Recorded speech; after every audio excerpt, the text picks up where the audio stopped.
Olá, seja muito bem-vindo ao Ministério da Vida, a Igreja Digital. Eu sou o pastor Darcy. Nós estamos aqui para mais um. Conhecendo mais e vivendo a palavra de Deus, tudo o que ele tem de promessas para mim e para você, e também de tudo o que ele tem ensinado para que possamos ser melhores a cada dia. Seja muito bem-vindo, você que já está com a gente, você que ainda não conhece também o ministério, entra lá na página web ministérioaguaviva.net, onde você vai poder ver toda a programação, os estudos e as prédicas, as pregações, já saiu palavras, e as pregações estão todas gravadinhas lá para você poder escutar novamente, pegar as passagens e sempre, sempre verificar na sua própria Bíblia, para que Deus possa estar falando ao teu coração.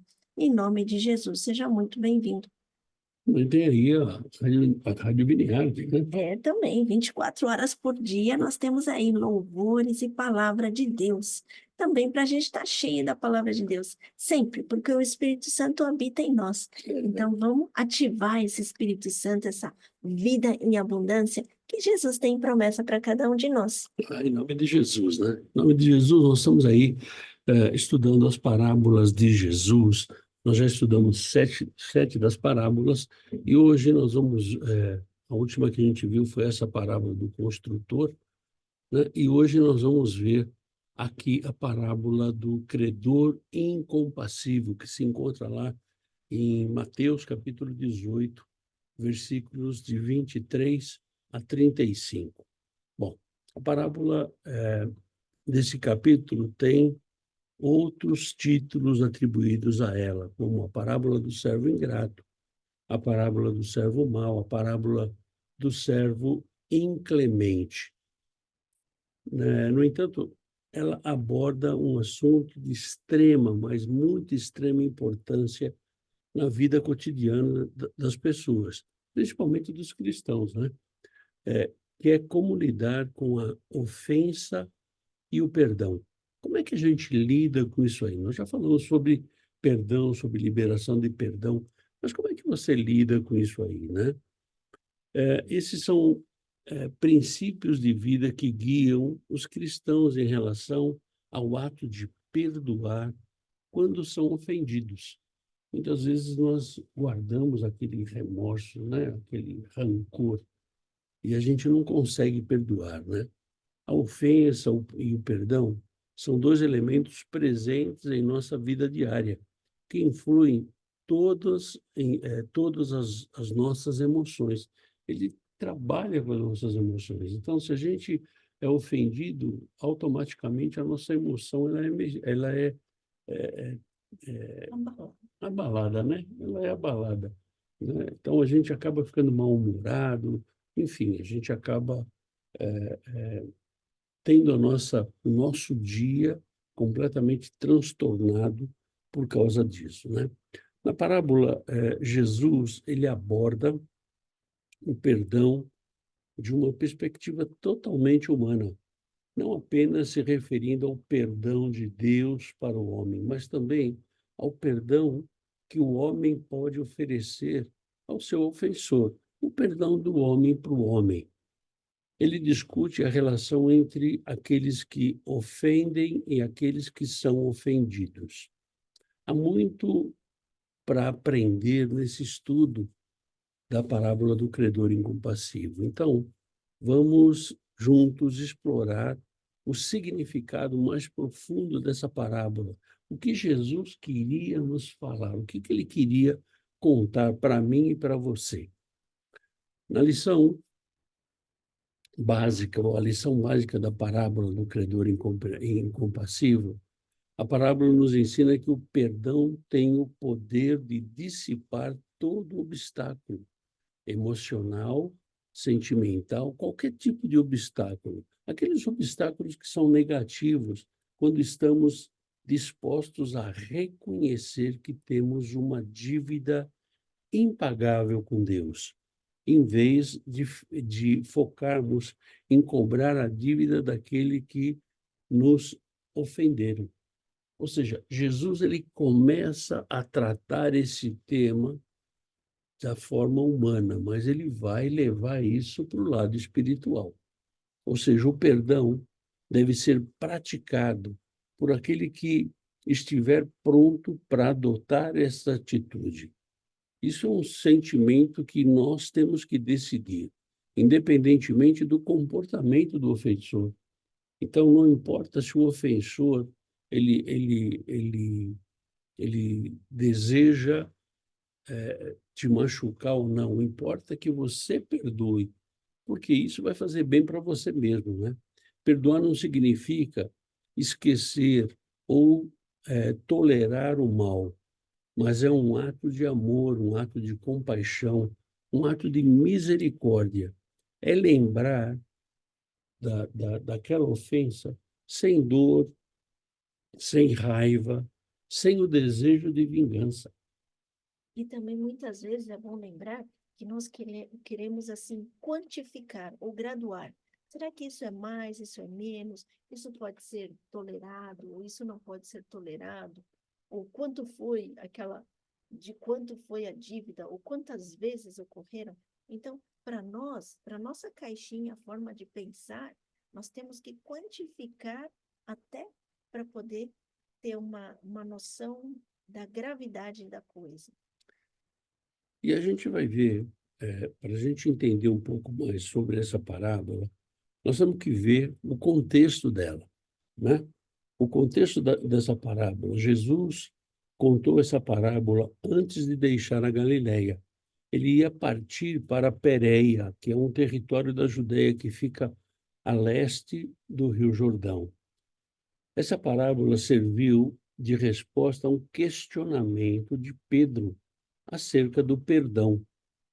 Essa parábola aparece num contexto em que Jesus trata da disciplina eclesiástica, da disciplina entre aqueles que o seguiam, especialmente com relação ao tratamento que deve ser dispensado a um irmão. Um irmão, aquele que muitas vezes te feriu, ele está sendo culpado de alguma coisa. E a gente vê isso lá em Mateus capítulo 18, versículos de 15 a 20, que eu pediria que você estivesse lendo na sua Bíblia e vendo a, a, o contexto dessa parábola, né? Esse é um tema muito interessante para praticarmos nos nossos dias de hoje. Perdão. Quantas vezes eu tenho que perdoar?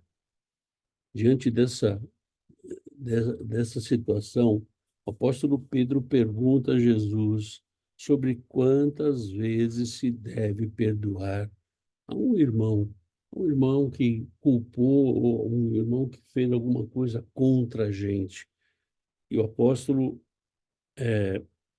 perguntou se ele deveria perdoar até 7 vezes aquele que lhe ofendesse. Na verdade, Pedro estava querendo quantificar aquilo que você tinha falou há pouco, né? Pedro queria quantificar. E Jesus ele veio e já disse assim, olha, 70 vezes 7. 70 vezes 7. Isso é o que está lá em Mateus capítulo 18, versículos 21 e 28. E é interessante ver porque muita gente também discute, é 70 multiplicado por 7 ou é 70 vezes o número 7 colocado, que você já não consegue nem mais saber quantas casas decimais tem. Alguns teólogos que dizem que é 70 vezes o 7. 7. Então, 70 vezes o número 7 vai dar um número infinito, A né? gente já não tem nem como dimensionar mais, né? A gente passou dos quadrilhões, quinquilhões e lá vai bolinhas. É, tem outros teólogos que defendem que é 70 vezes o número 7, ou seja, são 490 vezes, mas são 490 vezes por dia. Então, de qualquer forma, se for 490 vezes, ou se for 490, quinquilhões, ou se né? for 70 vezes o número 7, de qualquer forma, É é muito, muito, né? muito. Então, nós podemos ver que Jesus foi nesse ponto que Jesus introduziu a parábola do credor, ou seja, é algo que é um perdão irrestrito. Quer dizer, então, que eu tenho que perdoar o meu irmão irrestritamente. Pois é. Essa é uma prática que nas igrejas hoje e entre o povo de Deus hoje é muito difícil. É uma prática bastante difícil, né? Se vamos perdoar ou não. Mas para alcançar o objetivo final dessa parábola, Jesus ele introduziu nesse contexto a preparação do campo de ação para as verdades que Jesus desejava ensinar sobre o perdão irrestrito é fundamental. E ele continua aqui no contexto, né?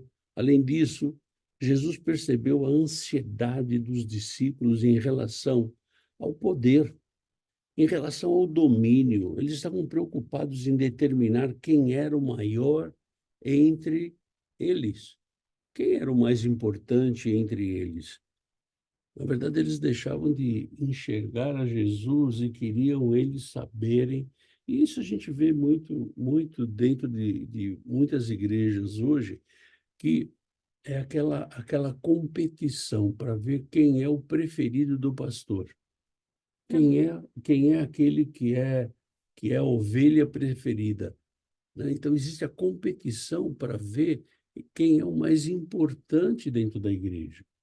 De certa forma, isso nos remete ao egoísmo, porque é o que eu vou estar, aonde eu vou estar e que eu quer, onde eu queira estar, que é melhor, numa posição melhor do que o outro. Então, sempre eu vou ter aquela pitadinha do egoísmo que já vem de herança do nosso pecado. Pois é, mas você vai ver que Jesus ele escolhe uma criança, né? Ele escolhe uma criança para falar sobre esse tema, mostrando aos adultos, aos grandões que estavam ali brigando por uma posição, que exigiam, que agiam com incoerência. Aqueles grandões, os adultos, eles estavam incoerentes. E quão perigoso é tornar-se impaciente e dominado por sentimentos que não estão de acordo com os ensinamentos que Jesus transmite.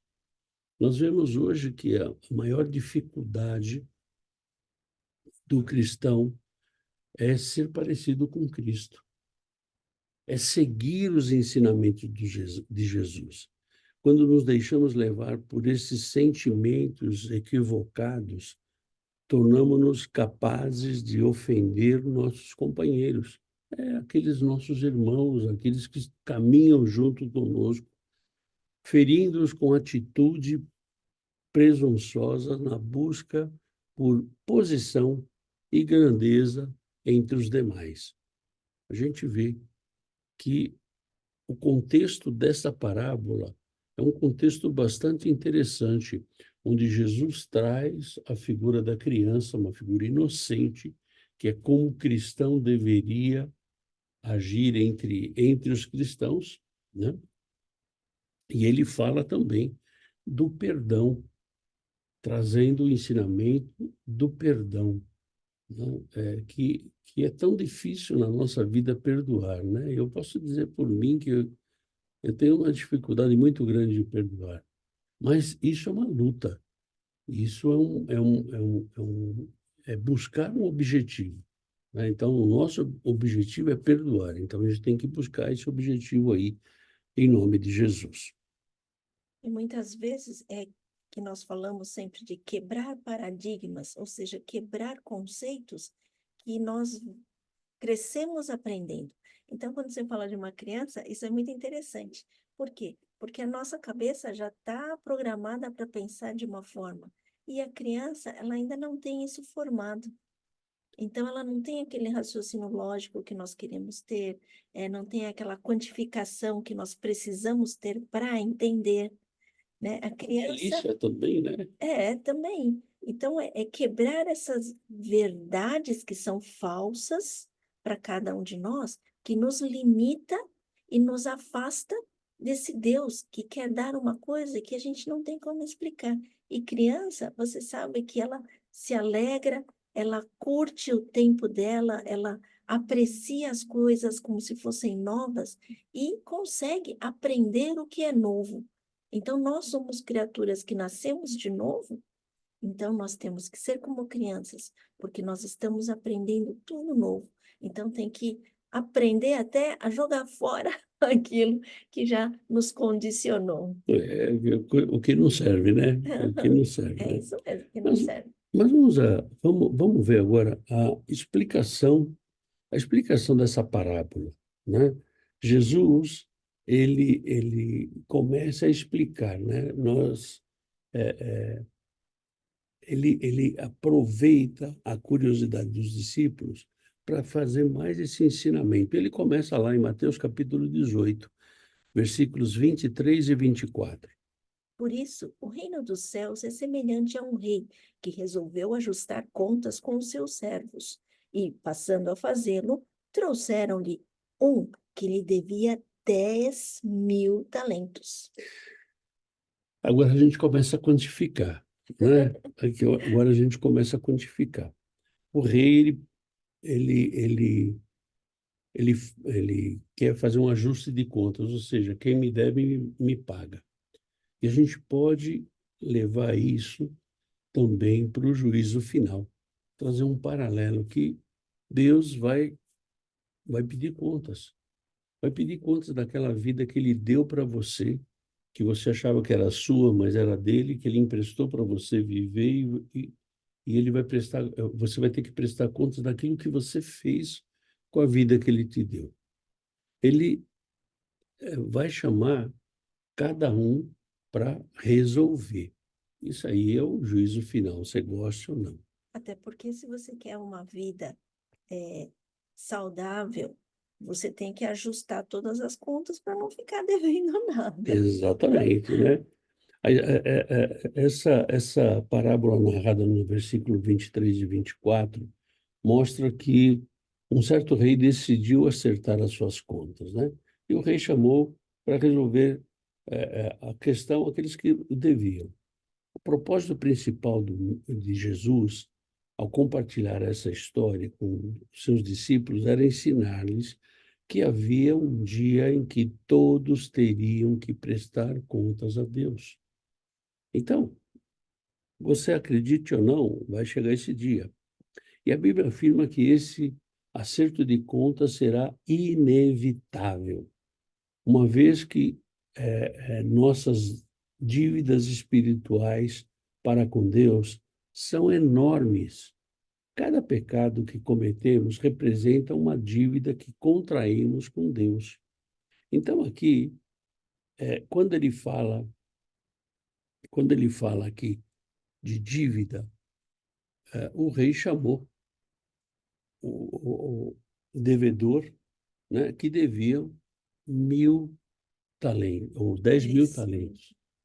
E aí a gente fez uma pequena conversão. Um talento vale aproximadamente 456 mil dólares.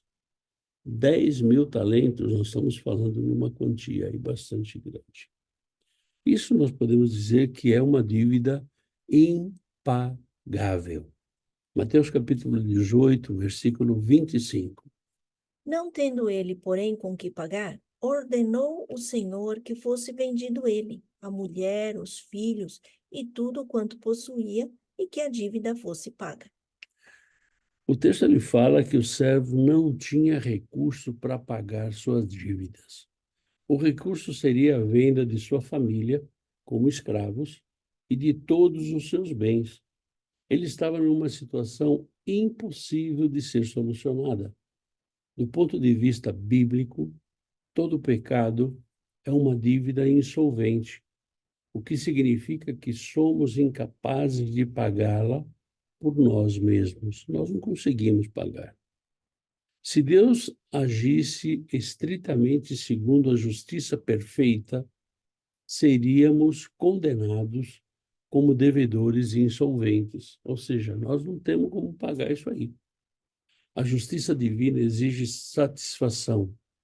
E quando avaliamos nossos próprios méritos diante do pecado, percebemos que não possuímos nenhum esforço próprio capaz de satisfazer essa justiça. Ou seja, eu não tenho como pagar o meu pecado. Ainda que o meu pecado, ainda que eu tivesse somente o meu pecado original, eu não tenho como pagá-lo.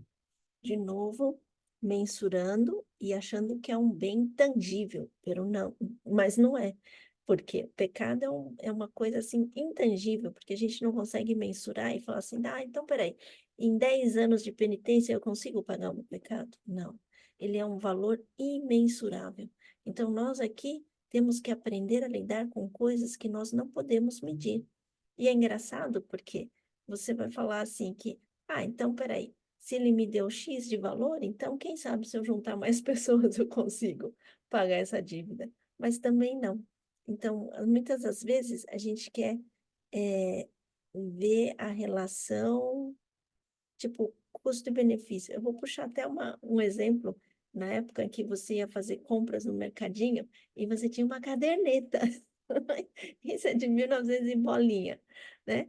Então, mas para que você pudesse ter uma conta nova, você tinha que passar uma régua, quitar tudo aquilo que estava para trás, para você poder seguir adiante. Então, também é com a gente, porque nós queremos seguir adiante com a vida eterna com o Senhor, né? Então, aí vem, como vamos achar tudo isso que pode pagar um pecado que é impagável? Só um plano perfeito. Ou seja, a dívida é impagável. E a gente vai lá para Romanos, capítulo 6, versículo 23. Porque o salário do pecado é a morte. Ou seja, o salário do pecado é a morte. Isso significa que o pagamento que recebemos por nossos pecados é a morte espiritual. Ou seja, não existe perdão. Eu não consigo, eu não consigo fazer o pagamento disso. Ou seja, sem o perdão divino, a morte eterna ela é inevitável. A gente gostando ou não. Ou seja, com dinheiro ou com todo o nosso esforço, nós não temos condições de estar passando a porta para a vida eterna. Ou seja, vamos passar a porta da vida eterna, só que a porta é errada, né? A porta larga. Mas não tem esforço que consiga deixar entrar e não tem valor que a gente consiga levantar para pagar esse preço, né? Então, mas aí a gente vê aqui que a dívida é impagável, mas Pedro ele fala alguma coisa em 1 Pedro capítulo 2 versículo 24. Carregando ele mesmo em seu corpo sobre o madeiro os nossos pecados, para que nós, mortos para os pecados, vivamos para a justiça. Por suas chagas fostes sarados. Ou seja, graças à vinda de Cristo a este mundo, os nossos pecados foram pagos. A sua morte sacrificial na cruz foi o resgate necessário para libertar você e eu das consequências do pecado e possibilitar o perdão e a reconciliação com Deus. Através do seu sacrifício, através do sacrifício de Jesus, nós podemos obter o perdão e a vida eterna, livrando-nos da condenação que a dívida do pecado trazia sobre a nossa vida. Ou seja, ele carregou sobre si todos os nossos pecados. Ele pagou a nossa dívida. Que seria todo pecado é pago com sangue, mas o sangue de uma criatura pura. Então, pela quantidade de pecados que nós temos, não teria criatura nesse mundo que pudesse pagar esse preço. Mas Deus cumpre novamente uma promessa que ele dá para nós. Por um homem entrou o pecado e por um homem nós somos sarados, justificados, Somos sarados desse justificados, pecado. né? Você vê, essa é a complacência que Deus tem conosco, né? E foi a mesma complacência de justiça que o rei teve, que ele continuou, Jesus continuou com a parábola, falando lá em Mateus capítulo 18, versículos 26 e 27. Então o servo, prostrando-se reverente, rogou: Sê paciente comigo e te pagarei. E o senhor daquele servo, compadecendo-se dele, mandou-o embora e perdoou-lhe a dívida. Aquele servo estava em uma situação desesperadora. Ele não tinha meios de pagar a dívida. Assim, ele apelou para o coração bondoso do rei, suplicando-lhe que, por mais tempo, para que ele desse mais tempo para poder quitar a dívida dele, né?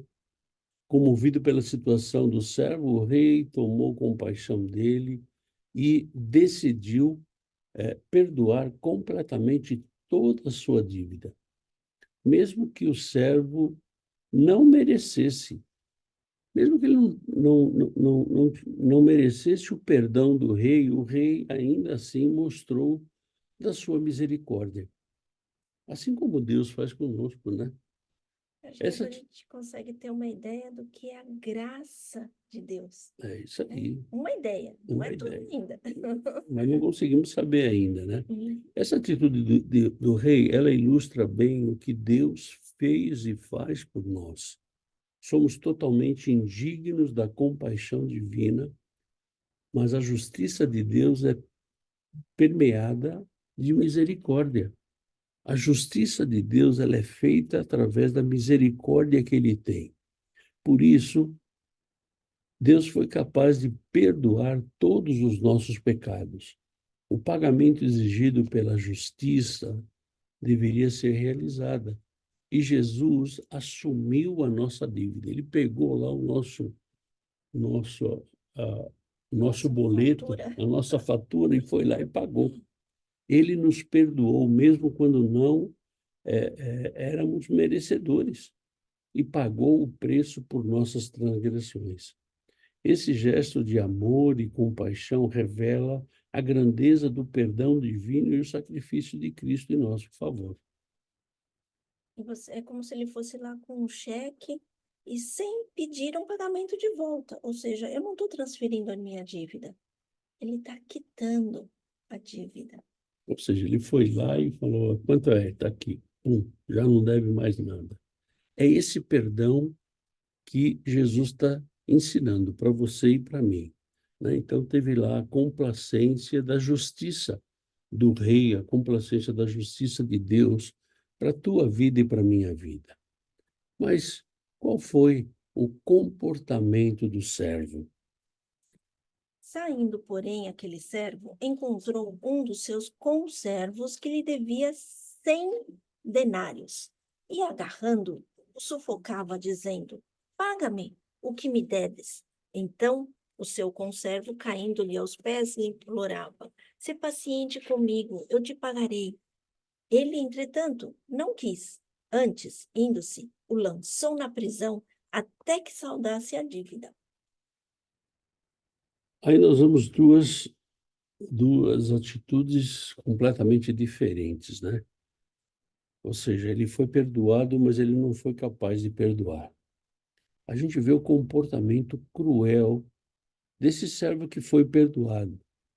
Ou seja, o versículo 28 a 30 relatam que, após perdoado por seu senhor, quanto à sua dívida, que ela era impagável, o servo não demonstrou a mesma atitude benevolente com o conservo que lhe devia uma quantia muito, muito, muito menor. E nós fizemos aqui uma conversão de 100 denários, daria mais ou menos $10. Ou seja, perto daquilo que ele devia, é nada, né? A generosidade do Senhor não serviu de exemplo para ele ao lidar com o seu colega devedor. Esse servo agiu com extrema crueldade e aspereza, revelando seu coração egoísta, dominado pela avareza desmedida dele. Imediatamente após receber o perdão, O servo buscou o conservo que lhe devia e o cobrou sem nenhuma misericórdia. Sua atitude foi maliciosa e desumana em relação a esse colega, contrastando com, com a bondade, né, que o rei teve com ele. Então, na verdade, ele foi muito cruel. Ele tinha uma dívida impagável e o rei o perdoou, mas ele não foi capaz de perdoar.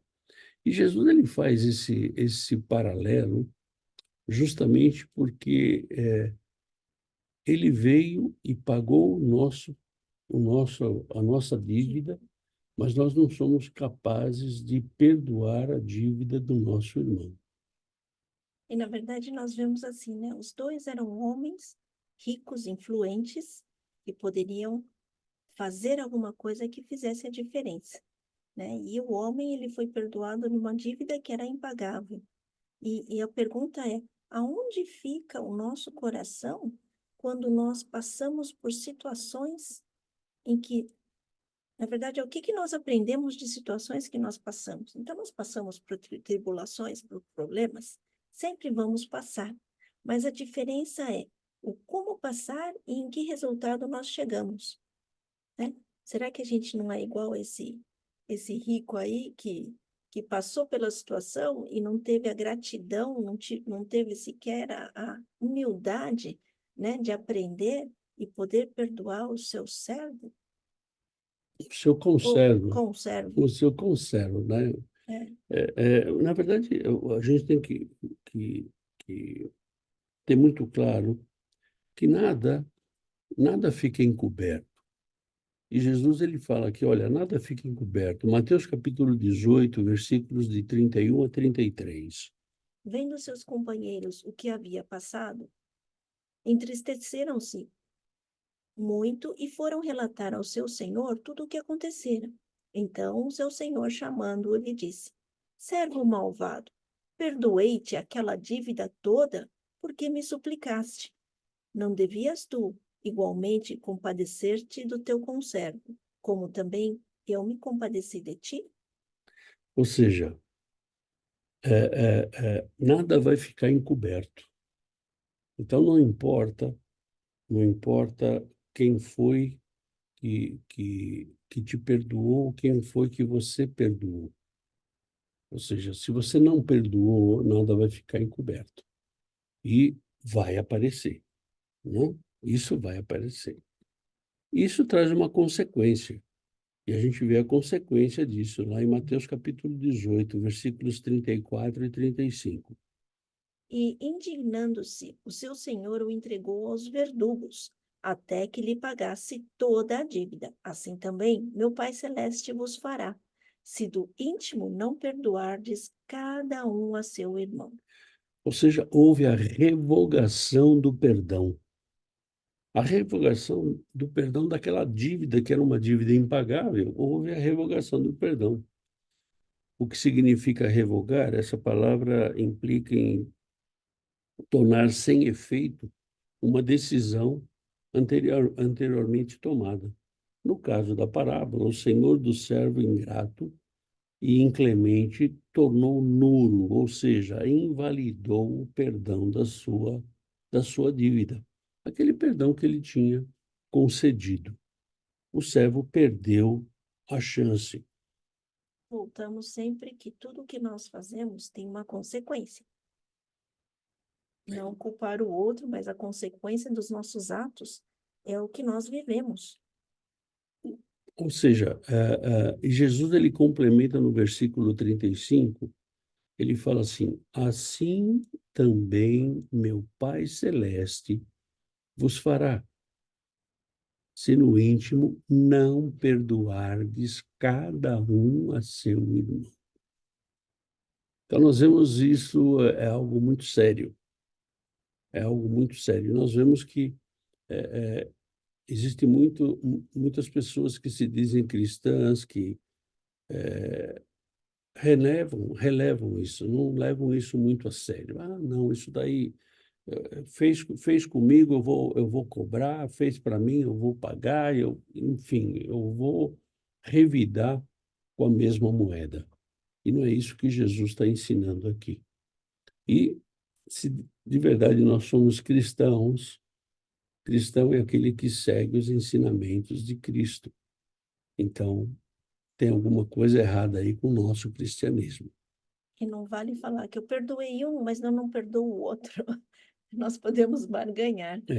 É, Mas não, Deus fala de toda misericórdia, então se nós queremos estar parecidos, nós temos que buscar ter o caráter de Deus.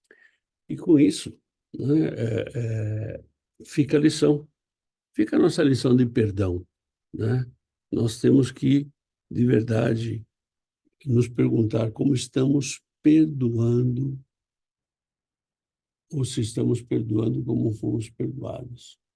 Então, essa lição, essa pergunta, é só você que pode responder, mais ninguém. Então, que você e eu estejamos buscando como perdoar.